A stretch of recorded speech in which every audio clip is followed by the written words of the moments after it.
2026 ఆంగ్ల నూతన సంవత్సరంలో మిథున రాశిలో జన్మించిన వాళ్ళు గ్రహాలు యోగించాలంటే, అదృష్టాన్ని ఐశ్వర్యాన్ని సిద్ధింపజేసుకోవాలంటే, శుభము లాభము చేకూరాలంటే ఎలాంటి సులభమైన శక్తివంతమైన విధి విధానాలు పాటించాలో నేటి శుభం లాభం అనే శీర్షికన పరిశీలిద్దాం.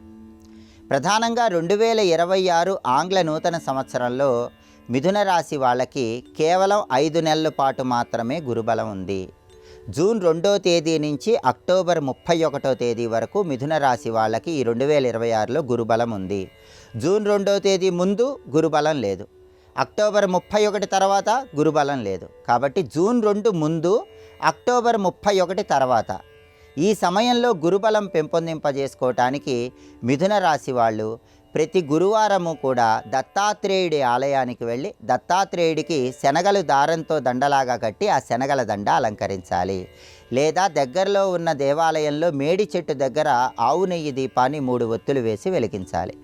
దేవాలయానికి వెళ్ళటం వీలు కాని వాళ్ళు, మిథున రాశి వాళ్ళు ఈ 2026 ఆంగ్ల నూతన సంవత్సరంలో గురువారాలు ఓం ద్రాం దత్తాత్రేయాయ నమః అనే మంత్రాన్ని 21 సార్లు పఠించాలి. అలా చేస్తే జనవరి 1వ తేదీ నుంచి జూన్ 2వ తేదీ వరకు గురుబలం పెరుగుతుంది.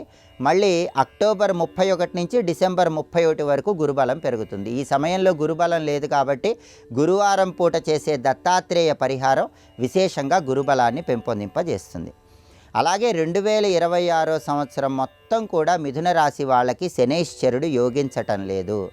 శనైశ్చరుడు 10వ స్థానంలో సంచారం చేస్తూ వ్యతిరేక ఫలితాలు ఇస్తున్నాడు. దీన్ని కంటక శని దోషము అనే పేరుతో పిలుస్తారు. ఈ సంవత్సరం మొత్తం మిథున రాశి వాళ్ళకి కంటక శని దోషం ఉంది. కంటక శని దోషం వల్ల మిథున రాశి వాళ్ళు ఏ వృత్తిలో ఉన్నా సరే ఆ వృత్తిలో శ్రమ ఎక్కువ, ఫలితం తక్కువగా ఉంటుంది. ఉద్యోగపరంగా, వ్యాపార పరంగా శనేశ్వరుడు ఎక్కువ శ్రమ పడితే తక్కువ ఫలితాన్ని ఇస్తూ ఉంటాడు. ఈ కంటక శని దోషం నుంచి బయటపడటానికి, వృత్తిపరంగా వచ్చే శ్రమను అధిగమించటానికి, చేస్తున్న వృత్తిలో ఎక్కువ లాభాలు రావటానికి మిథున రాశి వాళ్ళు శనివారం పూట రావి చెట్టుకు 8 ప్రదక్షిణలు చేయటం, లేదా నవగ్రహాలకు 9 ప్రదక్షిణలు చేయటం, లేదా జమ్మి చెట్టుకు 8 ప్రదక్షిణలు చేయటం చేయాలి. అలా చేస్తే కంటక శని దోష తీవ్రతను తగ్గింపజేసుకోవచ్చు.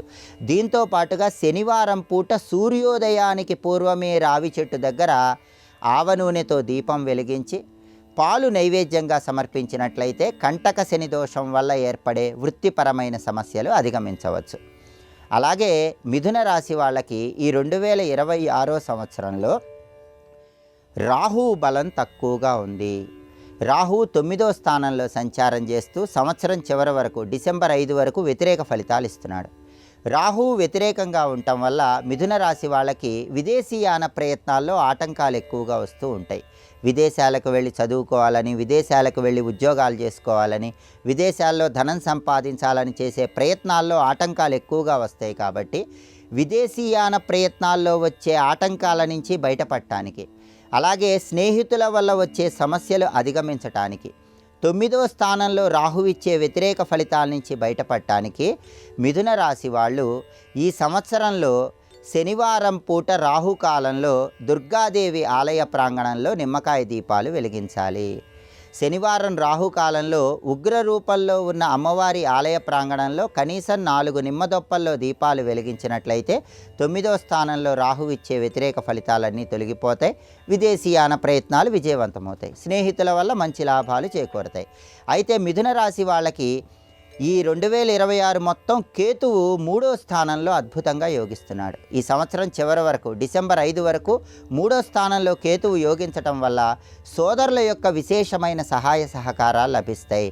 సోదరుల సహకారం వల్ల భూములు, గృహాలు, స్థలాలు, పొలాలు ఇలాంటివి కొనుక్కోవటానికి మిథున రాశి వాళ్ళకి అవకాశం ఎక్కువగా ఉంది. కేతువు యోగిస్తున్నాడు కాబట్టి కేతువుకు సంబంధించి ఎలాంటి పరిహారాలు పాటించాల్సిన అవసరం లేదు. కాబట్టి 2026 ఆంగ్ల నూతన సంవత్సరంలో మిథున రాశి వాళ్ళకి సంవత్సరం మొత్తం శనైశ్వరుడు యోగించటం లేదు. సంవత్సరంలో చివరి వరకు డిసెంబర్ 5 వరకు రాహు యోగించట్లేదు.